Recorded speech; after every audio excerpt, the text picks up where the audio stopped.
Today I'm just going to dig around in the trunk for parts. I'm going to put on like the trans cooler lines and the water pump and stuff like that. Just kind of clean some of the stuff out of the trunk and start putting the car together. Trans cooler lines fit pretty good. They're from inline tube. There's a little bracket here that they, yeah, I guess they're snapped down in there all the way, but there's a little bracket there on the engine, and I'll show you where they go underneath the car. They fit pretty good. I have no complaints with them. And I put that little clip on the, I don't know if that shows up on the parking brake cable. I'm going to get that speedometer thing in today too. The water pump's pretty cut and dry. 4 bolts. Just like a small block Chevy, just bolts to the front of the engine. I put a little tack stuff on the gaskets, put no C's on the bolts. Same with the fan bolts, put some no C's on them. Well, I came to the conclusion I was getting ahead of myself. I had to take the water pump pulley and fan back off to get the bolts in, as the pulley was in front of, especially that one. It's not in the way of the power steering pump brackets, but it was the alternator. But I think I'm going to put the power steering pump bracket on before I put the fan back on anyway. And here in a little while I'm going to clean up the wiring harness and put it on so I can connect it to the alternator. Now I got the alternator and the fan back on. You can see there's a bolt here and a bolt back here behind the water pump pulley for the alternator, so that's why I had to take that off to get this on. And I put the power steering bracket on, figuring in case the pulley or something was in the way, but I was cleaning up the coil to paint it and put it back on, but you can see I don't know if that shows up or not, but the tower, this is just completely got millions of little cracks in it. So it's going to need a new coil, and I'm going to put the Pertronic electronic ignition in it. And I think I'll get their flamethrower coil, and you can see the back of the coil a little bulged out. So this coil is probably on its last leg. It might be enough to start the engine when I get it going, but I'm going to paint it and put it on until I get the Pertronic stuff, just to get it out of the trunk and get it out of the way. I'm going to clean the wiring harness for the engine up a little bit. It's pretty dirty, and I'm just going to use some lacquer thinner with a little paintbrush here just to try and clean the crud off of it. So I cleaned up the charging harness. That's about as clean as it's going to get. These boots are just going to be permanently a little discolored, but the harness itself actually cleaned up quite nice. That's for the voltage regulator. This goes to the starter solenoid battery side, and that goes to the engine ground where the battery cable goes to on the engine, and those go to the alternator. That's pretty cut and dry, the wiring. It just comes over here and goes to the voltage regulator. This goes to the ground at the regulator. That goes to the radio noise suppressor. This goes into the engine harness for the alternator light. And that's the charging system. This just plugs into the regulator. By the way, I am probably going to replace that automatic circuit breaker for the convertible top. I think I have some, so I might as well change it, make it look nice. I think next time I'm up at my dad's, I'll see if I can find it. I got all the wiring for the engine in. I didn't put the headlight wiring in because I gotta, I'll do that when I get the grill and fenders and all that stuff together. This is what I'm not touching. I'm not restoring this. And it doesn't look like there's anything wrong with it. I might pull the cover off and give the contacts in there a quickie clean before I put the fender on, but yeah, just kind of routed the wiring. Put it on the engine too. I think I showed the alternator wiring already, did I? And the harness comes down to the oil sender, temperature sender, and then back into the right there. And basically, if I went through the starter, I could probably have it cranking and may have spark because I cleaned the points, but I still got to go through the carburetor and And there's still a lot I got to do, obviously, and put the exhaust on it. I'm not starting out without the exhaust.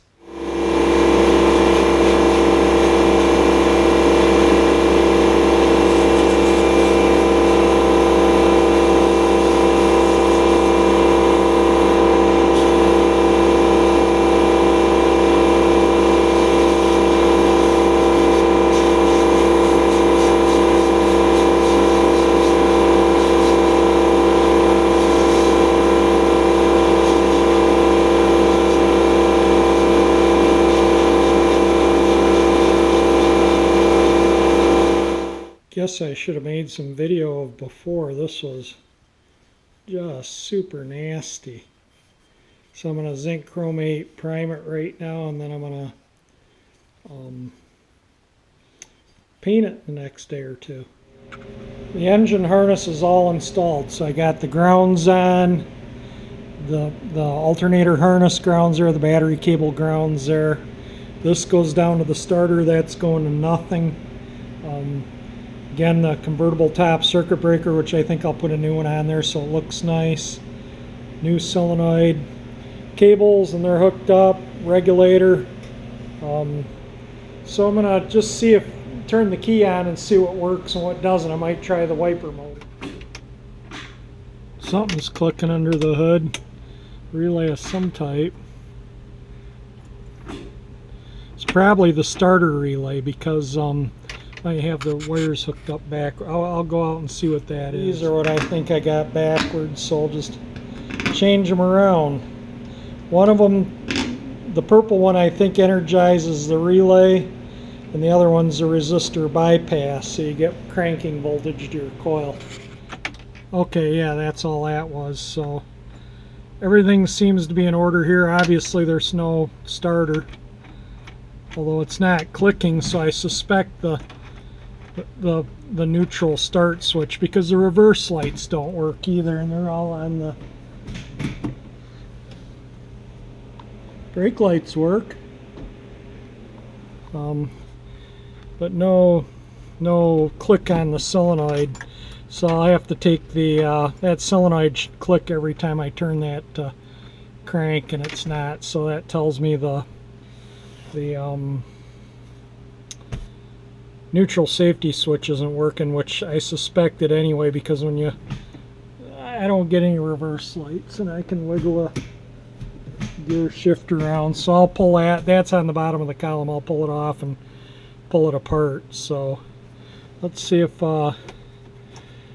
this works.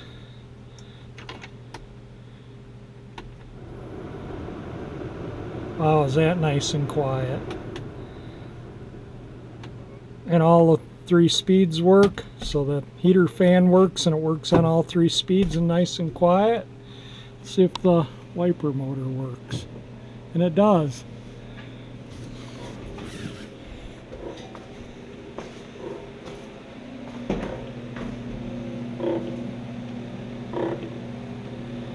Sounds like something's rubbing on. Maybe I'll lubricate the pivots on the arms, but it works. Let's see if the high speed works.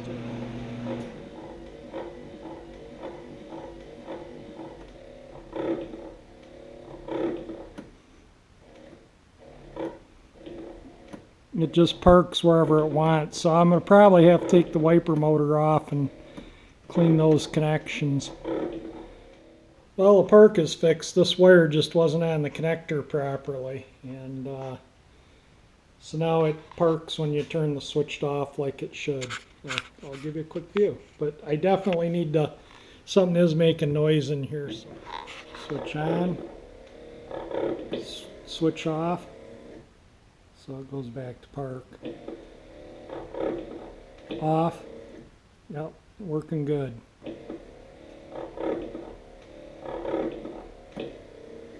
Okay, so we got a working wiper motor. I think it just probably need to lubricate the motor itself. I didn't lubricate that, I lubricated the gearbox, so we'll take care of that at a later date. Just fooling around with this, and quiets down when you touch it. Just put my hand on the linkage. I think it's in the transmission that's causing that. I think once maybe even the wiper blades are on, it'll be okay. So I even had an alternator belt in my hoard of parts. This is what it is. It's older than the hills, so I doubt I'm going to leave it on, but it's from Dayton. It says fan and alternator all. Yeah, so that's, like I say, it's it says Dayco 1969, made in USA. Fuel line, bead blasted, cleared. Throttle position linkage for the transmission or kickdown linkage, bead blasted and cleared, and the vacuum line for the modulator, bead blasted and cleared. I put all the linkages onto the transmission. This is the throttle position or kickdown linkage. I hooked up the vacuum hose to the modulator, the vacuum line to the power brake booster, put the speedometer cable in, just kind of going around. I might put some couple quarts of fluid in the transmission and the oil in the engine, and I think I'll show you the underneath what I did. So yeah, all that's hooked up. And the linkage to the, like I say, to the transmission. So everything's pretty buttoned up, other than there's no drive shaft in it, obviously, because I'm going to be tearing out the rear to do this, you know, do what needs to be done back there. So I'm going to wait to put the drive shaft in until that's done. It needs new U-joints anyway. But, you know, just kind of showing what it looks like here together. So what I think I'm going to do is I'm going to get the engine to where it at least cranks and is ready to start when I put the exhaust system on. So in the next few days, 4 or 5 days, I'm going to rebuild the carburetor. I'm going to rebuild the power steering pump. I might work on that yet today. I'm going to rebuild the starter. And I got to take the neutral safety switch out and clean it up so it's not getting power here when you turn the key to crank. And the reverse lights don't work, and it's all in the same switch. So I'll pull that switch out. It's on the bottom of the steering column, and go through it. Today I'm going to do a little more on the engine. I put the oil in the crankcase. I put a zinc additive into the oil too, and I pulled the distributor. I'm going to run the oil pump with the drill motor, and I took these little tabs off to give a quick bead blast and paint job that hold the distributor cap on, just so they look a little nicer. And while the distributor's off, I'm going to put a new vacuum advance on it, and then we'll throw it back in. And I'll probably eventually put a Pertronix. That's still a points and condenser that was in the car when I bought it. And I cleaned the points, so maybe it'll have spark, but the top of that coil is so badly cracked, I don't know, and it's bulged out a little. I don't think the coil is any good, so I'm not even gonna try and see if it sparks with that coil. I'm going to run the oil pump with this, and I have the drill set in the direction the distributor rotates the oil pump. So now I'm gonna run the oil pump to fill the filter, and then I'll check for pressure.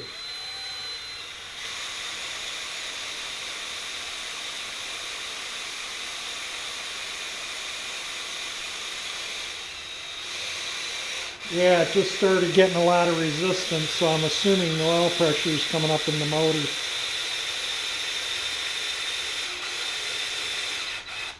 I'm going to go turn the key on and see if the oil light's out.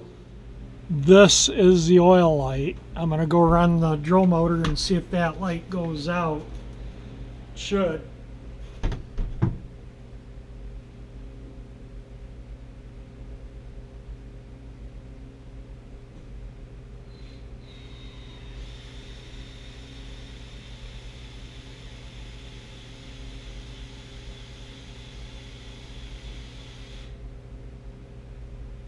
taking the drill off. Alright, now I got to play the video back so I can see what it did. With the new Advance, these are all painted up so they look nice. I'm going to set the timing statically by setting the damper at 10 degrees. Then I'm going to put an ohm meter on the points and I'll turn the distributor until the points break. And then that'll get the timing pretty close to spot on. I'll do it with the light once I get it going. Or I may do it with the light cranking even. You can take the plugs out and crank them and set your timing that way too. And that's one less thing you got to horse with when you get the motor going. You know, you see all these people gyrating their distributors and grinding on the starter, and you know, it's so simple to set the timing before you even try and start it. So you can get it pretty close to spot on statically. Back on this engine is 10 degrees before top dead center, and that's 10 degrees before top dead center. That mark is top dead center, so anything here is before because the engine turns that way. So I got the distributor in and my ohm meter hooked up, and I'll show you how I set the timing with points. This is as close as I can get the tripod, but when I touch the little things, can you hear that? Let me set this so maybe you can see it or hear it or something. Whoops.